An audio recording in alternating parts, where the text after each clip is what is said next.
Hi అండి, welcome to my channel. అందరూ ఎలా ఉన్నారు? బాగున్నారా? మీరు అందరూ బాగోవాలని కోరుకుంటున్నాను. ఇవాళ బాలింత్రాల కూర అనమాట.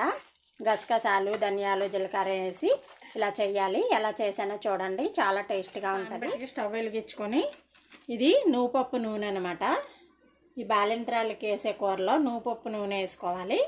అప్పుడే బాలింత్రాలకి బలం అనమాట. నూనె వేడెక్కాక 1 స్పూను ధనియాలు, 1 స్పూను జీలకర్ర వేసుకొని బాగా వేపేసుకోవాలి. ఇందులో 2 ఎండుమిరపకాయలు. ఇదేంటంటే పచ్చిమ కూర అనమాట. ఎవరికైనా ఒంట్లో బాగోలేనప్పుడు కూడా మనం చేసుకొని పెట్టచ్చు. ఇప్పుడు లాస్ట్ని ఇలా గసగసాలు వేసేసుకొని దింపేసుకోవాలి.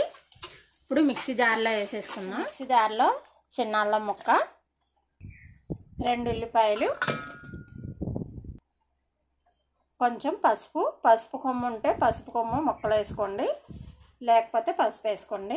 సరిపడా ఉప్పు వేసుకొని ఇది బాగా మిక్సీ పట్టేసుకోవాలి మెత్తగా. వెలిగించుకొని ఈ పప్పు నూనె, నువ్వుపప్పు నూనె వేసుకోవాలన్నమాట. ఇనుము వేడెక్కాక ఎల్లుల్లిపాయలు కొంచెం ఎక్కువ వేసుకున్నా పర్వాలేదు. ఒక 2 రెబ్బలు కరివేపాకు. ఈ ముద్దంతా ఇందులో వేసేసుకోవాలి. ఇదంతా పచ్చివాసన పోయే వరకు వేపేసుకోవాలి బాగాను. సిమ్లో పెట్టుకొని మూత పెట్టుకోవాలి. నూనె తేలుతుంది అనమాట, అప్పటి వరకు ఉడకనివ్వాలి. మూత పెట్టేసుకోవాలి. ఇలా బాగా దగ్గర పడిపోయిన తర్వాత ఇందులో 1 అర గ్లాసు నీళ్ళు పోసుకోవాలి. కొంచెం ముద్దంతా ఎగరడానికి మిక్సీలో వేసుకున్న నీళ్ళు వేసేసుకుంటున్నాను. ఇదంతా కొంచెం కొత్త ఉడకాలన్నమాట. ఒక 10 నిమిషాలు సిమ్లో పెట్టి తెచ్చేస్తే సరిపోతుంది. ఇది మన ఇంట్లో కూడా వారానికి ఒకసారన్నా, ఒక 10 రోజులకు ఒకసారన్నా వండుకుంటే చాలా మంచిది ఆరోగ్యానికి. ఎందుకంటే ఇందులో జీలకర్ర, ధనియాలు ఇవే కదా ఉంటాయి, అవి సలవ చేస్తాయి. ఎల్లుల్లిపాయలు కొంచెం తక్కువ వేసుకొని మనం ఇంట్లో వండుకున్న గసగసాలు కూడా సలవ చేస్తాయి.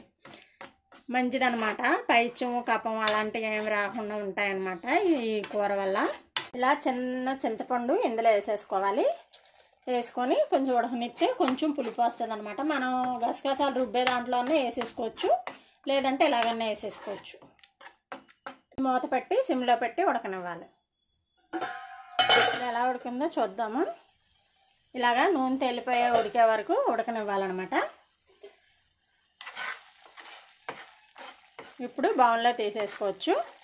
ఇలా ఇప్పుడు కొంచెం ఉప్పు సరిపోయిందో లేదో చూసుకుంటే సరిపోద్ది. అదే బాలింత్రాలకు అనుకోండి కొంచెం ఉప్పు తక్కువ వేసుకోవాలి. దింపేసుకుందాము. చేసి చూడండి ఫ్రెండ్స్, చాలా టేస్ట్గా ఉంటుంది. ఈ వీడియో నచ్చితే కనుక లైక్ చేయండి, షేర్ చేయండి, సబ్స్క్రైబ్ చేయండి. Thank you.